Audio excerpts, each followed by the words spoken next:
Buenos días, México, Latinoamérica. Buenas tardes, España, Iberoamérica. El día de hoy tenemos el placer de abrir nuestra señal de videoconferencia a una señal televisiva con la Asociación de las Televisoras Educativas y Culturales Iberoamericanas, ATEI, que nos ha permitido precisamente tener un acceso más amplio de nuestro trabajo. Estamos hablando, en este caso, del Seminario Internacional Sustentabilidad y Socioeconomía de la Cadena Agroalimentaria de los Lácteos. Inicialmente, pues quiero establecer un agradecimiento a la ATEI, particularmente con doña Isabel Alonso, que nos ha permitido este acceso, y también quiero agradecer a nuestro apoyo logístico en la Universidad Autónoma Metropolitana, concretamente a la Coordinación de Educación Continua y a Distancia y a TV UAM de la Unidad Xochimilco, así como a la sección de telefonía y videoconferencia de Rectoría General de la UAM. Cabe mencionar que este seminario es organizado por 3 universidades. La primera es la Universidad Nacional Autónoma de México, a través de la Facultad de Medicina Veterinaria y Zootecnia. La segunda es la Universidad Autónoma del Estado de México, concretamente el Centro Universitario de Amecameca. Y la tercera, que en este caso somos nosotros, no los huéspedes, sino los que estamos sacando la señal, que sería la Universidad Autónoma Metropolitana, Unidad Xochimilco, mediante la División de Ciencias Biológicas y de la Salud, a través del cuerpo académico, producción, calidad e inocuidad de la leche y derivados, así como de la maestría en ciencias agropecuarias. Inicialmente, tendremos la conferencia del doctor Fernando Borderas Tordesillas, el cual es médico veterinario y zootecnista por la UAM Xochimilco, realizó estudios de maestría en la Universidad de Laval, Canadá, y el doctorado en comportamiento animal en la Universidad de Columbia Británica, ambas en Canadá. Pertenece al Departamento de Producción Agrícola y Animal y actualmente es profesor de la maestría en Ciencias Agropecuarias. Entonces le pido al doctor Borderas que inicie su presentación. Bueno, entonces, yo les voy a hablar de bienestar lechera, pero una parte de este tema es el comportamiento de las terneras y la enfermedad. La enfermedad es una de las principales cosas que compromete, en este caso,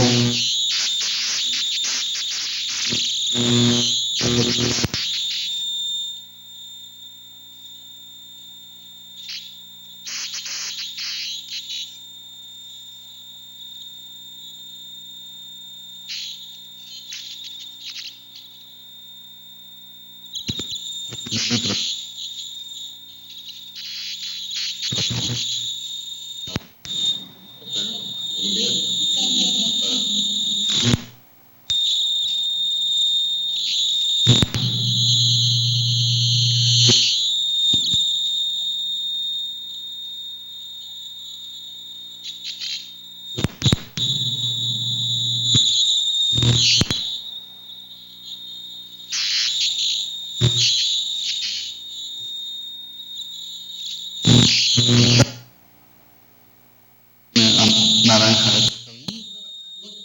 ¿Sí? Okay.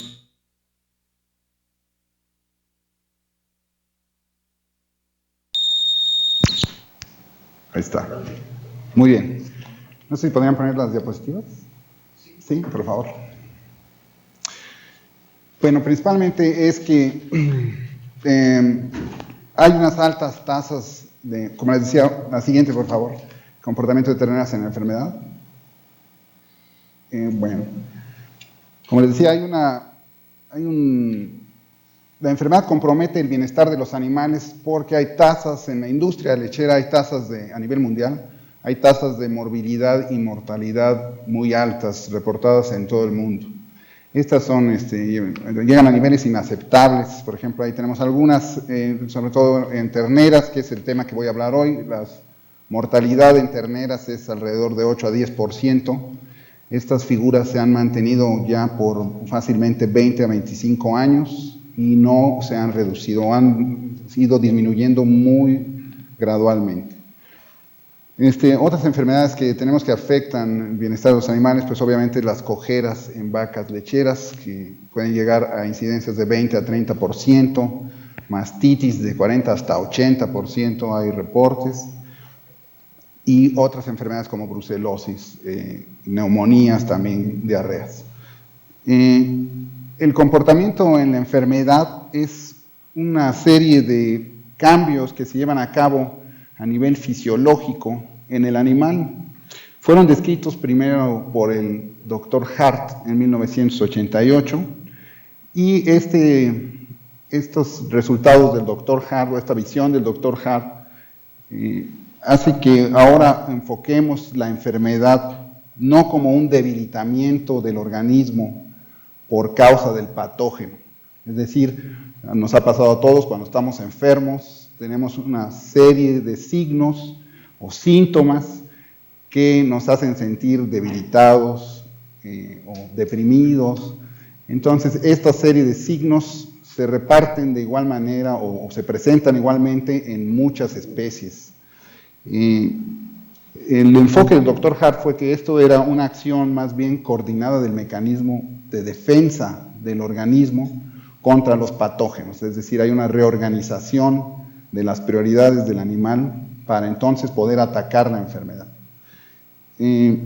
Estos signos, como les decía, se presentan en varias especies, por ejemplo, incluso en animales como los reptiles, que son poiquilotermos, es decir, que no pueden regular su temperatura. Se ha visto que cuando se les inocula un patógeno, por ejemplo, a lagartijas o iguanas, estas buscan, por ejemplo, o pasan más tiempo debajo de fuentes de calor para elevar su temperatura, digamos, provocarse una fiebre en el animal para poder entonces combatir con mayor eficacia a los patógenos. La siguiente, por favor. El mecanismo que sigue este proceso es el siguiente. En la parte de abajo a la izquierda ustedes ven un círculo que dice el insulto o infección, es decir, cuando una parte del organismo recibe un insulto, que puede ser desde un golpe o una herida, y entonces hay una infección, hay presencia de patógenos ahí. Los macrófagos que acuden a este sitio de insulto o de infección entran en contacto con las toxinas o los antígenos de las bacterias o los virus. Esto provoca que los macrófagos produzcan unas sustancias que ahora conocemos como citoquinas o citocinas. Estas sustancias, entre ellas tenemos la interleucina, los interferones, el factor de necrosis tumoral. Son una serie de proteínas que se producen primero en el macrófago, en los leucocitos, y después estos desencadenan toda la reacción de inflamación, estas sustancias. Viajan por vía sanguínea, sin embargo también se sabe ahora que viajan por vía nerviosa hasta el sistema nervioso central, es decir, hasta el cerebro. Entonces estas sustancias, las citoquinas, pueden viajar por las dos vías, sanguínea y nerviosa, suben hasta el cerebro y ahí desencadenan otra reacción, que es que el cerebro, algunas partes del cerebro, empiezan a producir por sí mismas estas sustancias citocinas. Las citocinas o citoquinas hay de dos tipos, hay unas que son proinflamatorias, es decir, que hacen o desencadenan una mayor respuesta inflamatoria, y las de tipo 2 antiinflamatorias, que a su vez regulan la acción de las primeras.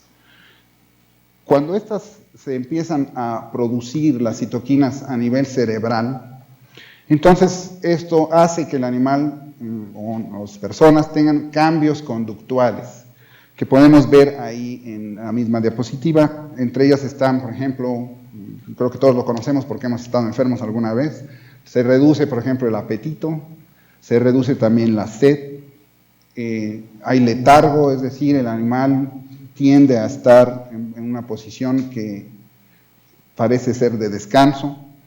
Puede haber hipertermia, en la mayoría de los casos una fiebre, hiperalgesia, o sea, una sensibilidad mayor al dolor en los animales. Se ha visto también que animales enfermos, por ejemplo, presentan disminución de los procesos de aprendizaje, de los procesos de memoria también. Y hay reducción de algunas actividades sociales, ¿no? Los animales socializan menos, hay menos acicalamiento propio también, es la conservación del pelo y la capa, y acicalamiento a los demás animales. Y por último hay también falta de líbido, y esto solo ocurre en las hembras, obviamente, ¿no? Como sabemos, los machos, aunque estén muy enfermos, de todos modos, si se presenta la oportunidad, van a tratar de reproducirse, pero las hembras no. ¿Esto a qué nos lleva? Todos estos cambios, si se fijan, son una acción coordinada del organismo para redistribuir el gasto energético. Es decir, aunque aparezca que el animal, por ejemplo, deja de comer, y esto parecería una contradicción, en realidad el animal está ahorrando energía en ir a explorar o a cosechar el alimento. Su prioridad en este momento es combatir a la enfermedad. Entonces vemos que todos estos cambios no son resultado, como decíamos, de un debilitamiento del organismo, sino de una reorganización con este sistema que está finamente coordinado por el sistema nervioso central. Es decir, un cambio de motivación. Aquí vemos en la diapositiva cómo implica una reorganización motivacional, es decir, la motivación del animal va a cambiar con la presencia de las citoquinas en su cerebro. Por ejemplo, en ratas se ha visto que si se les induce a la enfermedad por una infección o por la utilización de toxinas bacterianas, las ratas que tienen cachorros o ratoncitos, pero que cuando se les baja la temperatura del albergue, entonces los signos de enfermedad que presentaban y una cierta apatía por cuidar a las crías se revierte, y cuando baja la temperatura las hembras, por ejemplo, pueden ir, recoger los cachorros, rehacer el nido para mantener el calor. Mientras que si elevamos la temperatura, entonces, como ya no hay un riesgo para las crías, la rata hembra entonces entra en comportamiento de enfermedad. Esto nos indica, junto con otros varios experimentos, que este comportamiento de enfermedad es flexible, es decir, que muy rara vez va a comprometer la vida del animal, pero sí compromete algunas funciones que el animal no considera como prioritarias para su supervivencia. Pero cuando hay compromiso, entonces digamos que supera la enfermedad y entonces actúa. Es lo mismo que en pacientes humanos, por ejemplo. Si hubiera un paciente humano en un hospital, se encuentra muy enfermo, pero si alguien grita fuego, en ese momento la persona se va a levantar y va a salir corriendo por muy enferma que esté. Es decir, supera esta condición. Esto le da una gran flexibilidad a este comportamiento, pues obviamente para garantizar la supervivencia. Yo realicé algunos experimentos precisamente para tratar de dilucidar o entender un poco mejor este proceso de enfermedad. Y lo primero que hicimos fue, y pasamos a la siguiente diapositiva, por favor, hicimos unos experimentos con algunos terneros a los cuales inducimos a la enfermedad utilizando un lipopolisacárido, que es una toxina bacteriana de E. coli. Y entonces a la mitad de los animales los inducimos a enfermedad con este lipopolisacárido y a la otra mitad no. Se les dio un manejo normal, que es el que se da en la granja. Esto implica, para los que no saben el tema, más o menos los terneros se les da un 10% de su peso vivo en leche. Esto es más o menos 4 litros de leche al día repartidos en 2 tomas. Y todo lo demás, concentrado, forraje y los cuidados normales del animal. Si podemos pasar.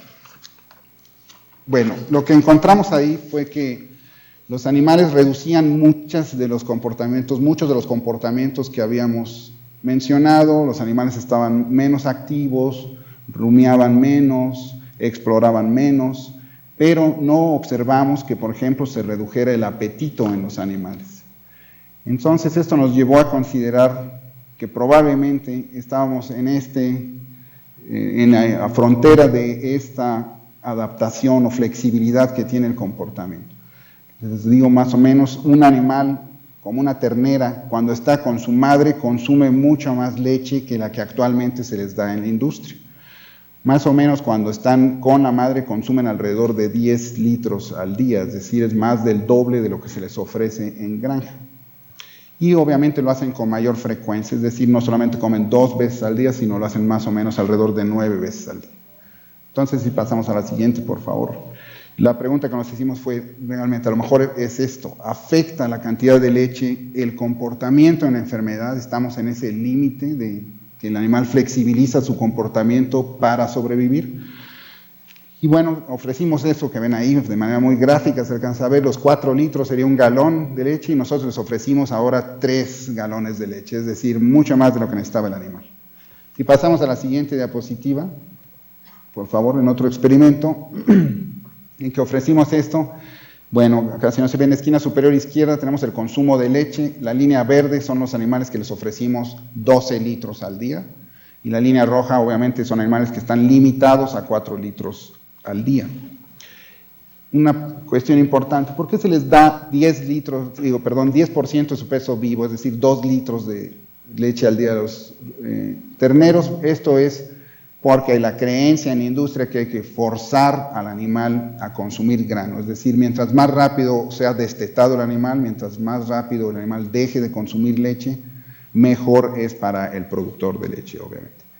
Entonces, se les restringe la leche para tratar de forzarlos a que pasen al alimento sólido rápidamente. Sin embargo, nuestros resultados, el consumo de grano que tienen ustedes en la esquina superior derecha, pueden observar que en las primeras 3 semanas de vida, entre las 2 y las 3 semanas de vida, el animal no consume grano. Entonces, durante estas 3 semanas, realmente el animal está padeciendo hambre.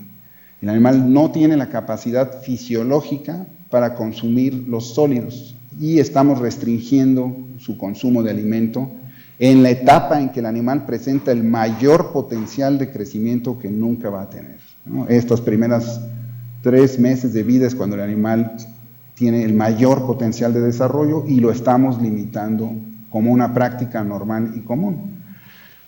En la esquina inferior izquierda podemos ver el peso corporal de los animales. Podemos observar que más o menos en un periodo de 40 a 45 días, los animales que reciben esa cantidad de leche obviamente van a subir aún más de peso.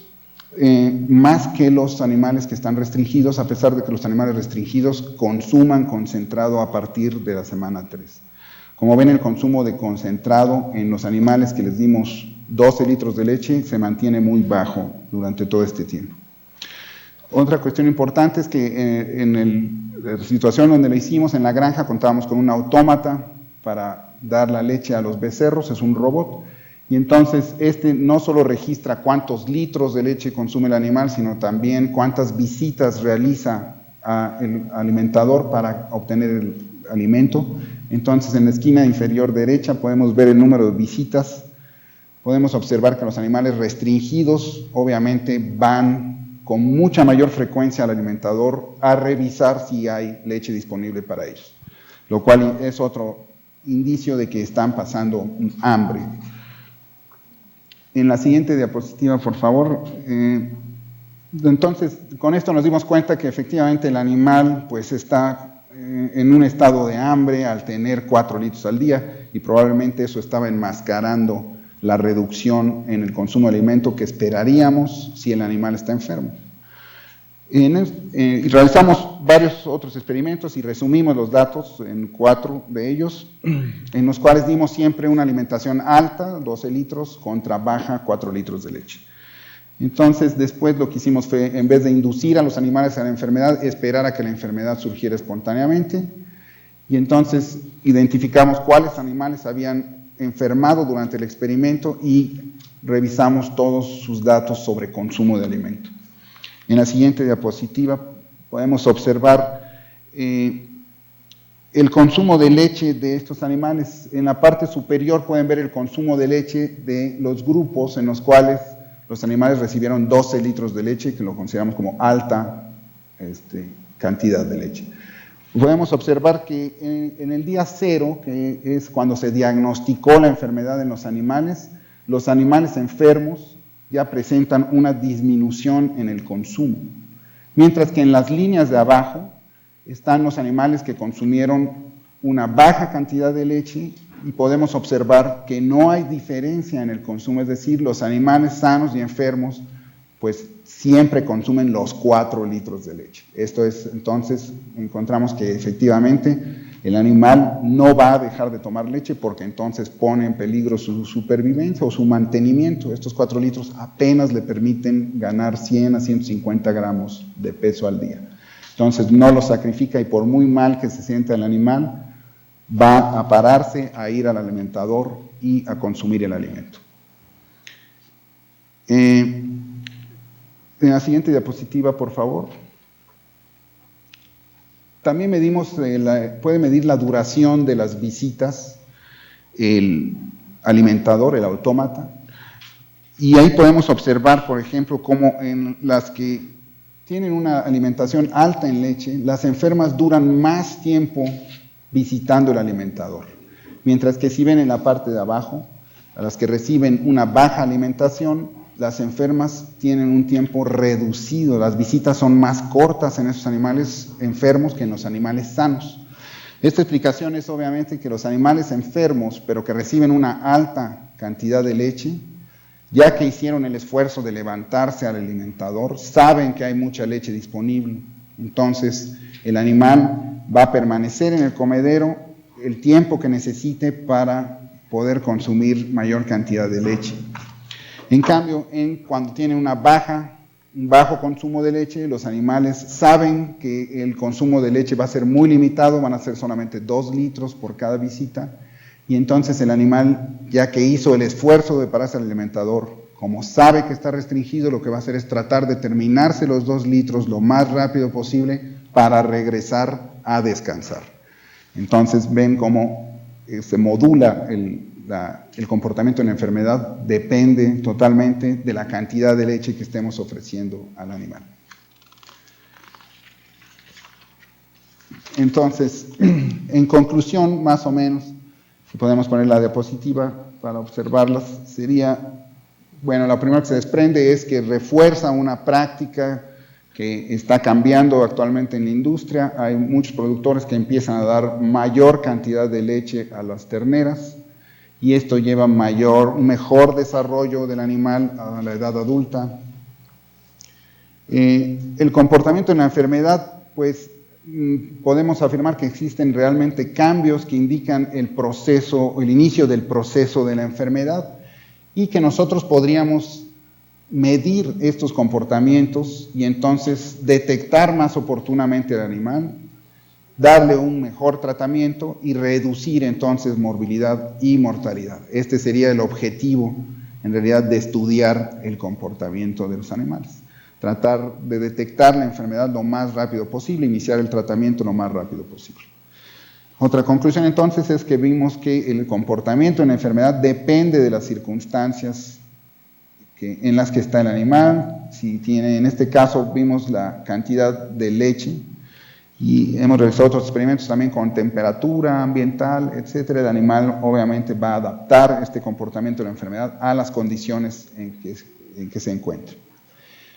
La otra conclusión sería que el tratamiento sintomático probablemente habría que esperar a que los signos sean realmente de mucha gravedad o que causen mucha incomodidad al animal para tratar estos síntomas. Si tomamos en cuenta entonces esta posición o este punto de vista sobre la enfermedad como una reorganización motivacional del animal para combatir la enfermedad, y que es un mecanismo que está tan extendido en todas las especies, pues debe de tener obviamente algunas ventajas para combatir la enfermedad, y entonces eliminar estos síntomas probablemente no sea lo más indicado, no esté ayudando al animal a combatir la enfermedad, a pesar de que se sienta mal.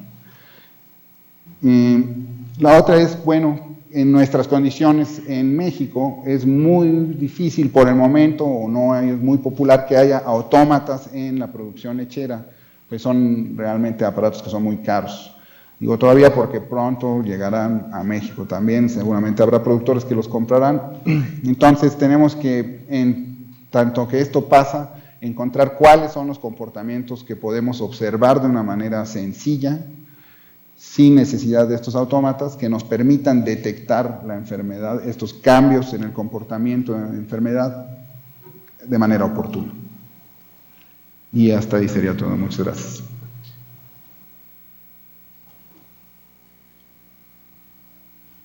Gracias, doctor Fernando Borderas, por su exposición. Y ahora daremos paso a la siguiente conferencia, que es el doctor Lisandro Montiel Ramos, el cual es egresado de la licenciatura en Medicina Veterinaria y Zootecnia por esta universidad, la UAM Xochimilco. Realizó sus estudios de doctorado en la Facultad de Medicina Veterinaria en Saint-Hyacinthe, Quebec, la cual es una sede de la Universidad de Montreal en Canadá. Pertenece actualmente al Departamento de Producción Agrícola y Animal y actualmente también es profesor de la maestría en Ciencias Agropecuarias. Así es que le damos ahora la palabra al doctor Montiel Ramos. Por favor, Lisandro.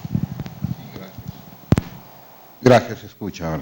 Bien, comenzaré esta presentación hablándole de mis intereses de investigación. Particularmente me interesa lo relativo a la bioquímica veterinaria, específicamente los perfiles metabólicos. Asimismo, otro interés son las enfermedades metabólicas y nutricionales.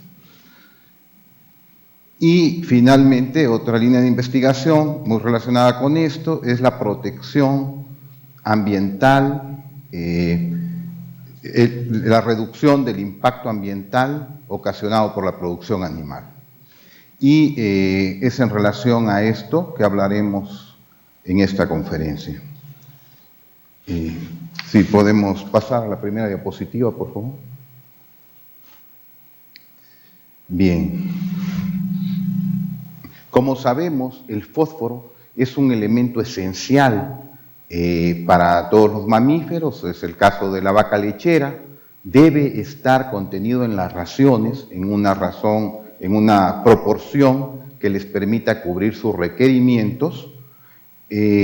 Como sabemos, el fósforo tiene una gran variedad, una infinidad de funciones en la fisiología de estos animales, pero particularmente haremos referencia a que participe en la constitución de los huesos, participa en los procesos de transferencia de energía y que tiene un impacto en la reproducción animal. Es por esta razón que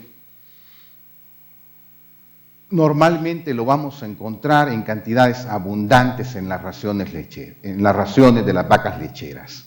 Esto puede ocasionar problemas ambientales, como se han presentado en muchas partes del mundo, porque idealmente el fósforo contenido en las raciones será utilizado parcialmente por la vaca lechera y lo que no es utilizado deberá ser reciclado en los campos agrícolas, ¿no?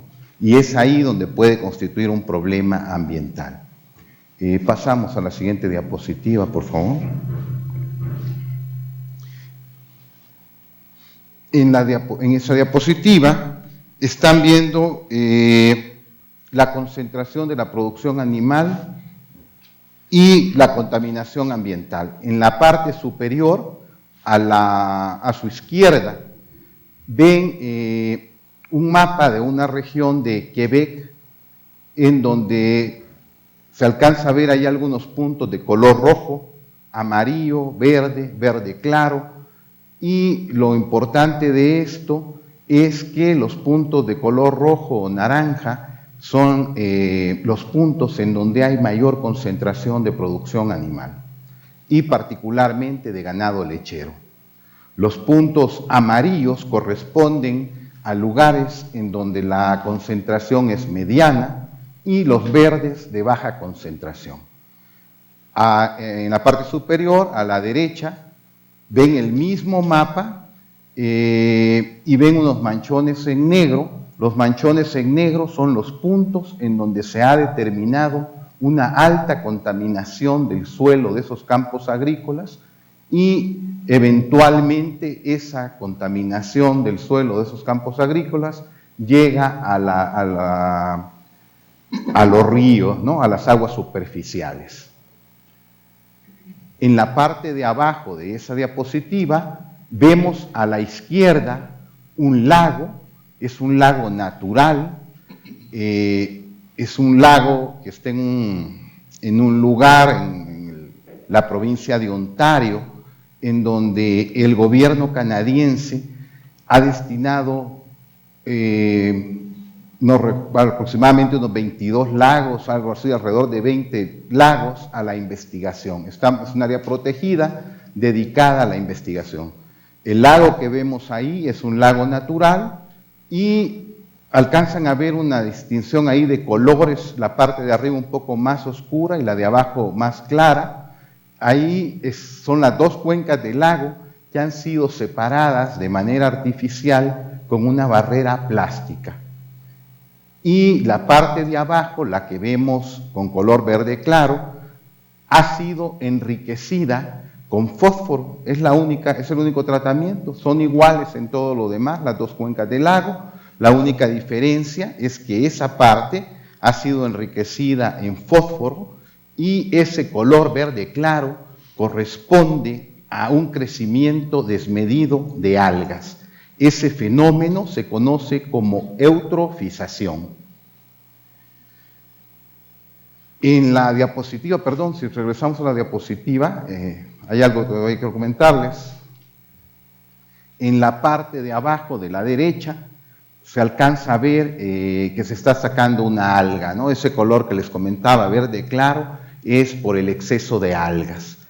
Este fenómeno de eutrofización tiene un impacto ambiental importante, porque cuando las algas se desarrollan más allá de lo que es normal, y esto es cuando las algas disponen de más nutrientes que lo que normalmente disponen en la naturaleza, digamos que un factor limitante del desarrollo, del crecimiento de las algas, es la disponibilidad de nutrientes.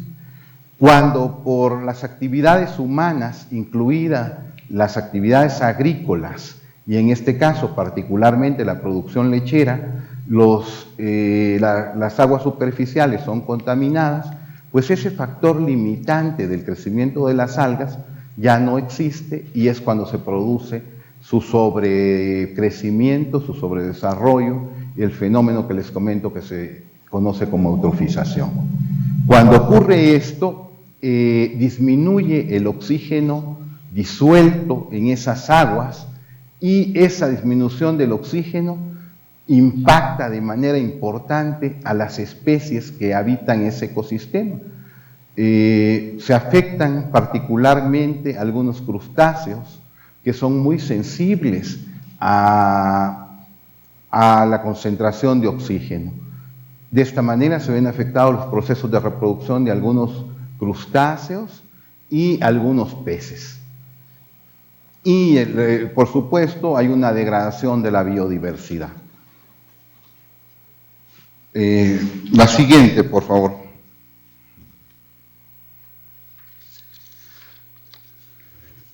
No, pasamos una que se saltaron. Bien. Ante esta situación que la producción animal ha constituido un problema ambiental, el Consejo de Investigación Americana, conocido como NRC, hizo una revisión de la 6ª edición de sus recomendaciones nutricionales para ganado bovino lechero, fue la que emitió en 1989, y revisó esas recomendaciones para la edición 7ª que fue publicada en el año 2001. Sí,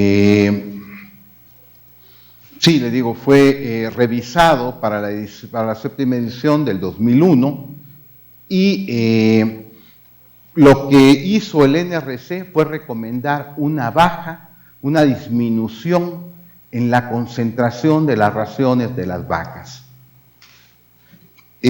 Posiblemente la mayor debilidad que puede tener en las recomendaciones de NRC respecto al fósforo es que asume una biodisponibilidad para los concentrados y otra para los forrajes, pero asume la misma para todos los concentrados y para todos los forrajes, que son ingredientes normales que vamos a encontrar siempre en las raciones de las vacas lecheras.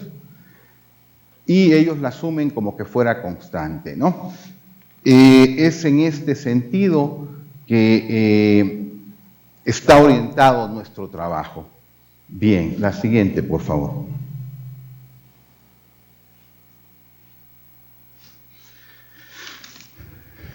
Cuando queremos conocer el estatus nutricional en fósforo en un hato lechero, el estudio clásico es hacer un estudio de balance, es la aproximación clásica, es hacer un estudio de balance. ¿A qué me refiero con esto? Medir todas las entradas de fósforo al hato y, por otra parte, medir las salidas, cuantificarlas y ver cuál es el balance, si es positivo o es negativo. Ese tipo de estudio, regresamos un poquito a la diapositiva, por favor, quiero llamar su atención sobre algún... No, la siguiente. Esa. Bien, gracias. Miren, cuando hacemos un estudio de balance, es un tipo de estudio que es laborioso, costoso, un tanto difícil de hacer, pero que es posible hacer en una extracción experimental, como la que les estoy mostrando en la diapositiva. Fíjense en la parte de la izquierda, las vacas están alojadas de manera individual. Hemos dispuesto unos recipientes para colectar todas las heces de las vacas de manera separada, o sea, cada vaca podemos colectar sus heces. En el caso particular de esas vacas, ven que están hasta fistuladas.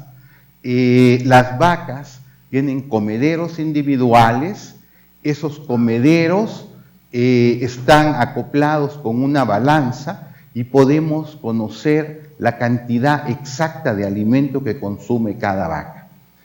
Incluso podemos conocer el momento en que consume el alimento y el momento en que está haciendo la rumia. Es decir, estas vacas tienen collares, que en esos collares hay un dispositivo electrónico que registra todos los golpes masticatorios y toda esta información es registrada de manera automática en una computadora. Posterior, en la parte de la izquierda de esa misma diapositiva, están viendo que se mide el alimento rechazado para conocer el consumo exacto, se pesan todas las heces fecales, se colecta y se pesa toda la orina y tenemos datos relativos a la producción lechera. Como verán, un estudio de esta naturaleza es costoso, como les decía, es laborioso, es difícil, pero es factible en una estación experimental. En un hato comercial no tenemos las condiciones para poder establecer un estatus en fósforo con esa aproximación. Y es precisamente por eso que lo abordamos de esta manera a través de la fosfatemia. La siguiente diapositiva, por favor. Sí, en esta conferencia les hablaré de varias experiencias, pero en general la hipótesis que las englobaría a todas esas es la que están viendo ahí. Nosotros apostamos a que la fosfatemia iba a ser reflejo de la disponibilidad del fósforo en el aparato gastrointestinal. La siguiente, por favor.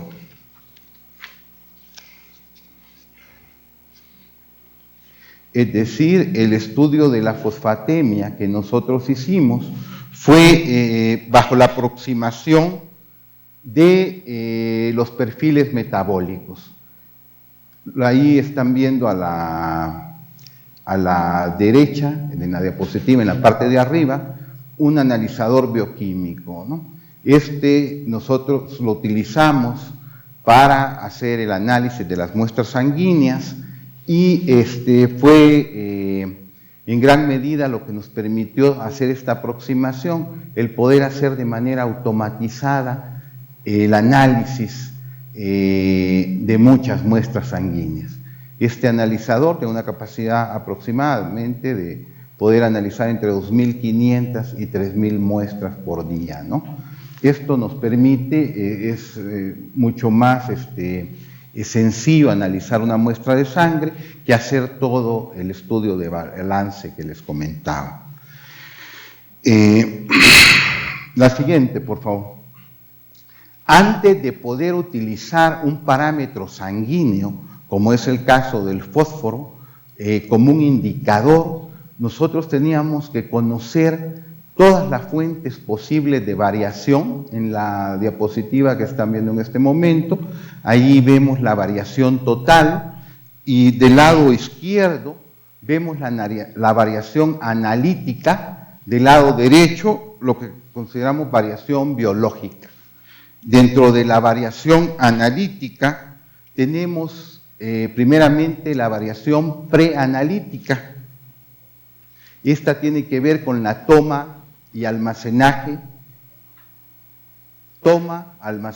y transporte de las muestras, ¿no? También tenemos la variación instrumental dentro de la variación analítica. En la variación instrumental habría que hablar de la exactitud y de la precisión del instrumento que estemos utilizando. De la variación biológica la dividimos en variación interindividual, es decir, la variación de cada vaca. Esta variación estará afectada por la especie, la raza y la edad, ¿no?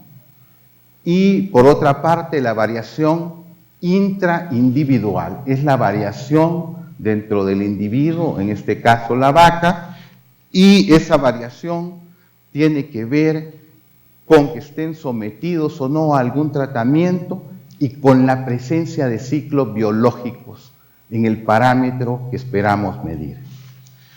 Bien, la siguiente, por favor. Les voy a hablar en esta plática básicamente de 3 estudios. El primero tenía como objetivo evaluar el impacto de las modalidades de toma de muestra sobre el valor de la fosfatemia. Un segundo estudio tenía por objeto evaluar el impacto de los ciclos biológicos que presentan